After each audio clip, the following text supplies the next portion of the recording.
नमस्कार दोस्तों, कैसे हैं? आप सभी का मेरे यूट्यूब चैनल पे स्वागत है। एक नई वैकेंसी आई है, उसी के बारे में आज हम विस्तार से बात करेंगे। सिडबी, ये सिडबी क्या है, इसके बारे में बताएँगे, क्या है, क्या नहीं है। सबसे बड़ी चीज़ है कि इसमें बहुत से लोगों को कन्फ्यूज़न है कि इसमें योग्यता को लेके कि क्या इनकी योग्यता होनी होगी हमारी, क्या मैं इसके लिए एलिजिबल हूँ या नहीं हूँ। बहुत सारे लोगों को कन्फ्यूज़न है इसमें कि क्या एक्सपीरियंस होल्डर ही केवल इसमें अप्लाई करेंगे या फ्रेशर्स के लिए भी जॉब है, ठीक है। सिडबी एक बड़ा संस्थान है, पार्लियामेंट के हाउस के द्वारा बनाया गया एक संस्थान है, ठीक है। ये एमएसएमई, ठीक है, एमएसएमई वगैरह को फाइनेंस करता है, ठीक है, इंडस्ट्री लोन प्रोवाइड करता है। तो बड़ा संस्थान है, इसमें जॉब का मौका करने को मिलता है, तो ये गोल्डन अपॉर्चुनिटी है। सबसे बड़ा कन्फ्यूजन लोगों को है कि इसमें योग्यता को लेके कि योग्यता जो है केवल फ्रेशर्स अप्लाई करेंगे या केवल एक्सपीरियंस होल्डर अप्लाई कर सकते हैं या फ्रेशर और एक्सपीरियंस दोनों लोग अप्लाई करेंगे। तो इन सारे कन्फ्यूजनों को मैं आपका ये दूर कर दूंगा, निश्चिंत रहिए। वीडियो थोड़ा-सा लंबा होगा क्योंकि एडवर्टाइज़मेंट थोड़ा टेक्निकल है, तो उसको आप लोगों तक अच्छे से समझा पाऊँ, इसलिए थोड़ा-सा समय तो लगेगा। लेकिन पूरा आप अगर वीडियो देखते हैं हमारा, तो आपको कोई भी योग्यता से रिलेटेड कोई भी कन्फ्यूज़न नहीं रहने वाला है, ठीक है? तो आइए शुरू करते हैं इसके बारे में। यह small industry development bank of India SIDBI की वैकेंसी निकली हुई है, ठीक है। एप्लीकेशन जो स्टार्ट करने होने की डेट है वो 8 नवंबर 2024, ठीक है। सबसे पहले हम की पॉइंट देख लेते हैं किसी भी नौकरी का अगर फॉर्म भरते हैं तो सबसे पहले हमें ये पता होना चाहिए फॉर्म कब से भरे जाना शुरू हुए हैं, कब तक लास्ट डेट है। तो इन सब की पॉइंट्स को सबसे पहले डिस्कस कर लेते हैं, ठीक है। तो एप्लीकेशन जो भरे जाने की डेट है वो 8 नवंबर 2024 है। लास्ट डेट की बात करें तो 2 दिसंबर 2024 है, ठीक है। बहुत ज़्यादा समय इसको फॉर्म भरने को नहीं मिल रहा है, तो लास्ट डेट का आप ध्यान रखिएगा आप लोग, ठीक है। इसके बाद बात करते हैं एग्ज़ाम। एग्ज़ाम में इसमें 2 फेसेस होंगे, फर्स्ट फेस एग्ज़ाम का और second face. First face exam का जो है प्लान्ड है, टेंटेटिव डेट है 22 दिसंबर 2024।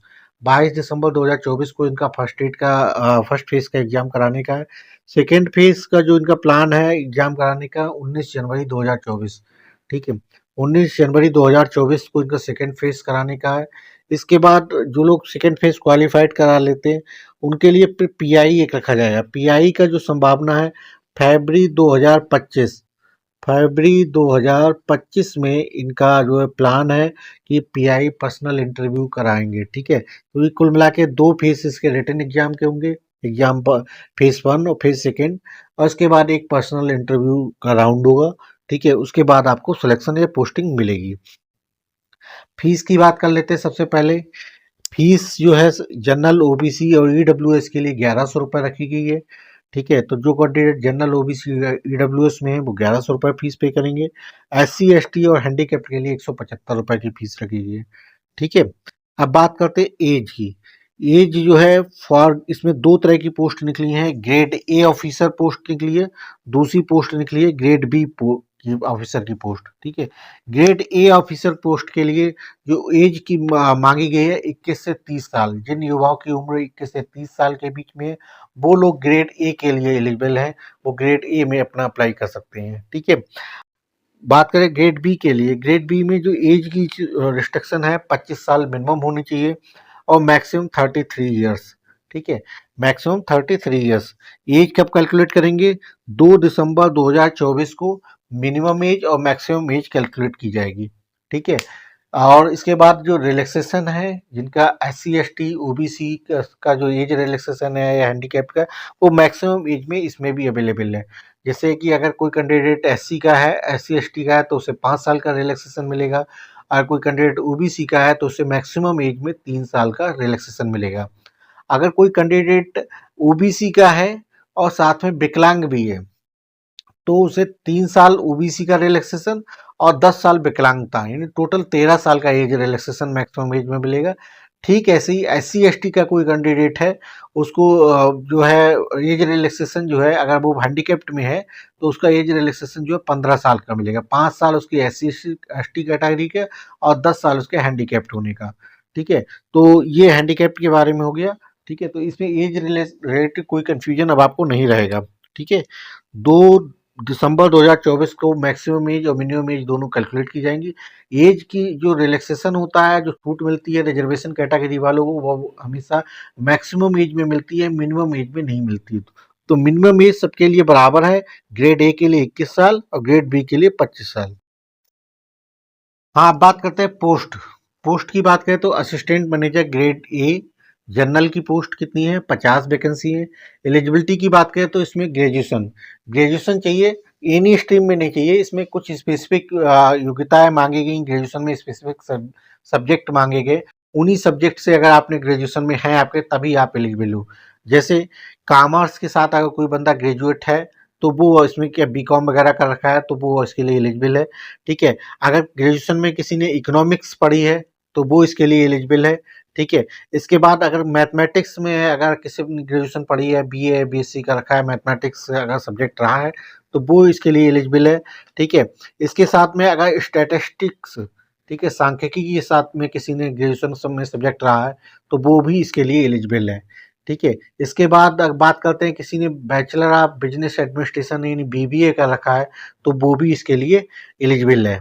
ठीक है, और बात करते हैं इंजीनियरिंग, जिन लोगों ने बीई या बीटेक कर रखा है वो लोग भी इस पोस्ट के लिए एलिजिबल हैं। कंडीशन मात्र इतनी है कि जनरल, ओबीसी और ईडब्ल्यूएस के कैंडिडेट के लिए ये जो ग्रेजुएशन में परसेंटेज का क्राइटेरिया है वो 60% होगा। ठीक है, और बाकी जो एससी एसटी क्या नाम पीएच के कैंडिडेट है उनको ग्रेजुएशन में परसेंटेज का क्राइटेरिया है वो 55%। ठीक है, 55% होना चाहिए, तभी आप एलिजिबल हो डाल पाएंगे इसका फॉर्म, एलिजिबल हैं। ठीक है, अब इसके साथ में बात करते हैं कि एक्सपीरियंस। इसमें एडवर्टाइजमेंट में बाकायदा लिखा है कि 2 साल का एक्सपीरियंस चाहिए, लेकिन हम बताएंगे कि किन लोगों को एक्सपीरियंस चाहिए, किन लोगों को एक्सपीरियंस नहीं चाहिए। तो जिन लोगों ने ग्रेजुएशन में कॉमर्स से किया है या मैथमेटिक्स से किया है, स्टैटिस्टिक्स से किया है, या इसके बाद बात करते हैं बीबीए कर रखा है किसी ने, तो वो लोग जो हैं इसके लिए आपको 2 साल का एक्सपीरियंस होना चाहिए। या किसी ने कंपनी सेक्रेटरी से ग्रेजुएशन कर रखा है, ठीक है, सीएमए या आईसीडब्ल्यूए, चार्टेड फाइनेंशियल एनालिस्ट का कोर्स कर रखा है ग्रेजुएशन में, तो उन सबके लिए 2 साल का एक्सपीरियंस होना चाहिए। ठीक है, लेकिन अगर किसी ने सीए कर रखा है तो सीए के लिए एक्सपीरियंस होना की कंपलसरी नहीं है।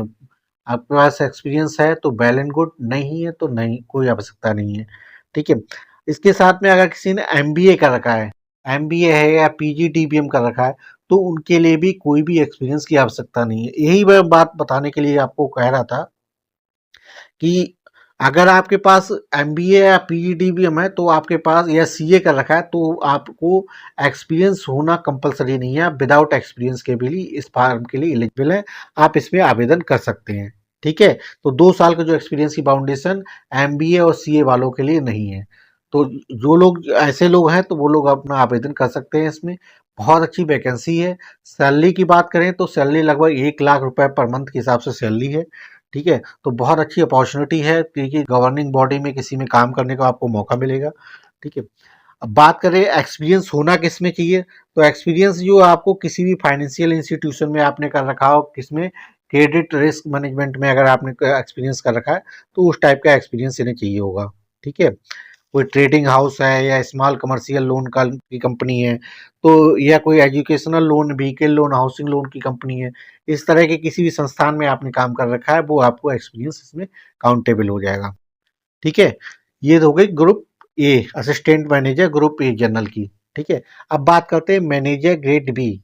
मैनेजर ग्रेड बी की जो वैकेंसियां हैं, वैकेंसियों की संख्या 10 संख्या है। ठीक है, इसके लिए जो योग्यता मांगी है, ग्रेजुएशन मांगी है, किसी भी स्ट्रीम से आपने कर रखा है ग्रेजुएशन में 60% के साथ में, तो आप इसके लिए एलिजिबल हैं। ठीक है, अगर कोई टेक्निकल क्वालिफिकेशन बी बीटेक वगैरह कर रखा है तो भी आप इसके लिए एलिजिबल हैं। तो अगर आपके 60% ग्रेजुएशन लेवल पे नहीं है, बट अगर आपने पोस्ट ग्रेजुएशन कर रखा है और पोस्ट ग्रेजुएशन में अगर 55% नंबर है, कितने, 55% अगर नंबर पीजी में है तो भी आप इसके लिए एलिजिबल हैं।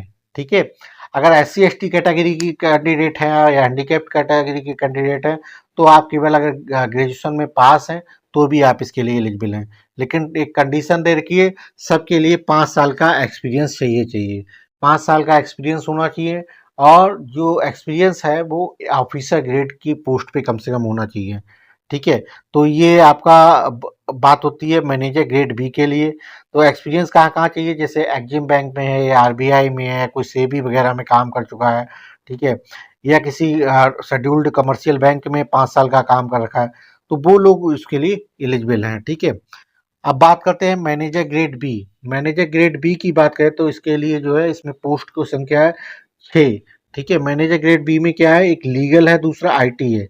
लीगल की भी 6 पोस्ट है और आईटी के भी ये 6 पोस्ट है।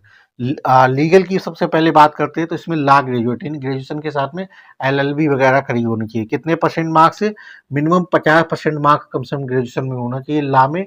ठीक है, एससी एसटी हैंडीकैप्ड के कैंडिडेट जो है वो 45% मार्क्स होने चाहिए। ठीक है, एक्सपीरियंस की बात करें तो इनके लिए भी एक्सपीरियंस कितना चाहिए, 5 साल का एक्सपीरियंस इनको लिए भी चाहिए।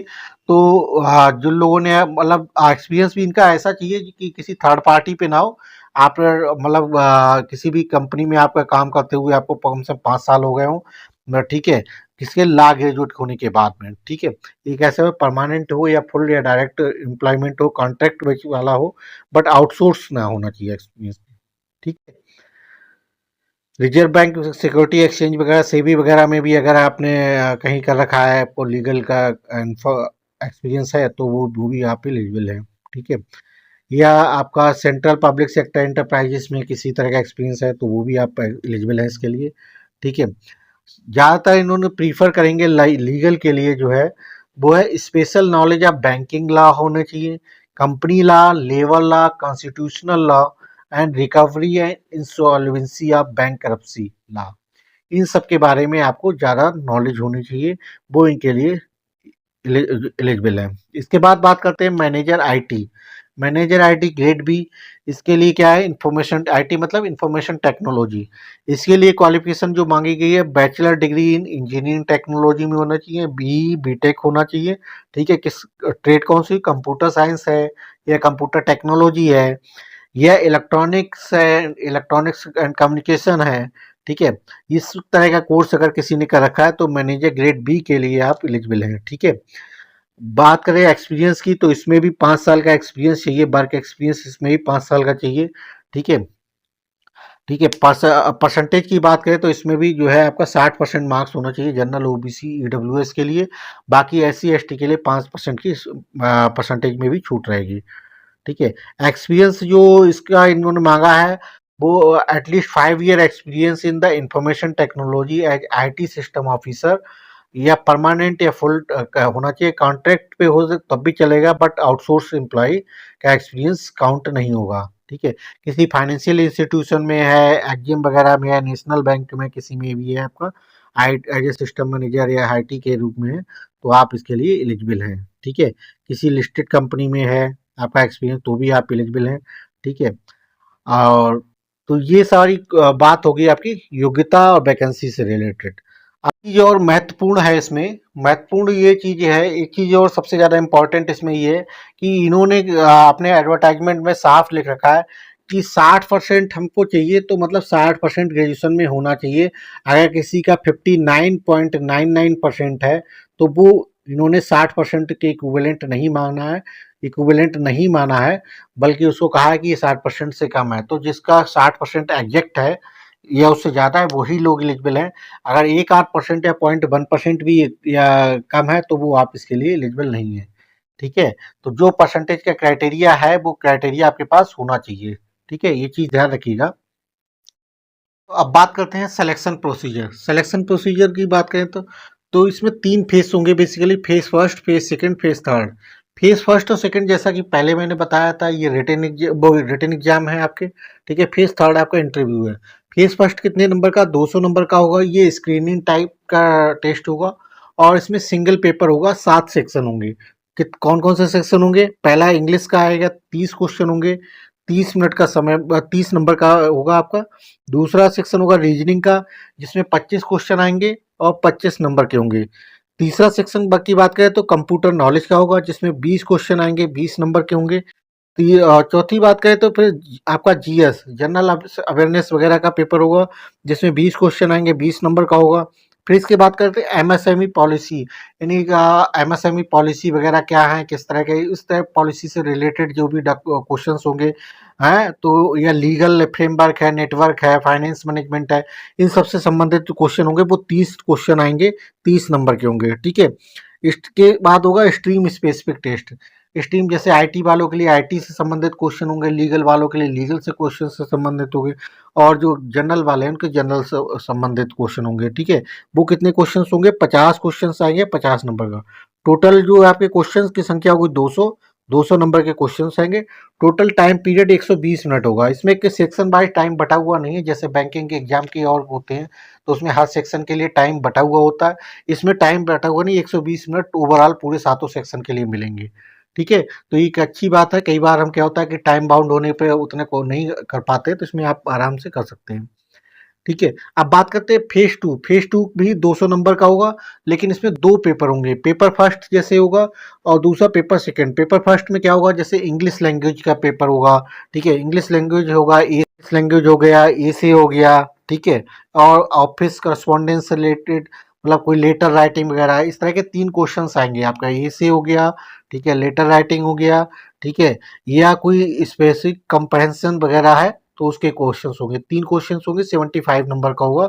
तो ये डिस्क्रिप्टिव टाइप का होगा, मतलब ये ऑब्जेक्टिव टाइप का नहीं होगा, डिस्क्रिप्टिव होगा, ठीक है। इसको आप ऑनलाइन ही आपको देना होगा आंसर, ठीक है, कंप्यूटर से कीबोर्ड के द्वारा टाइप करके देना होगा। दूसरा पेपर होगा आपका पेपर सेकंड।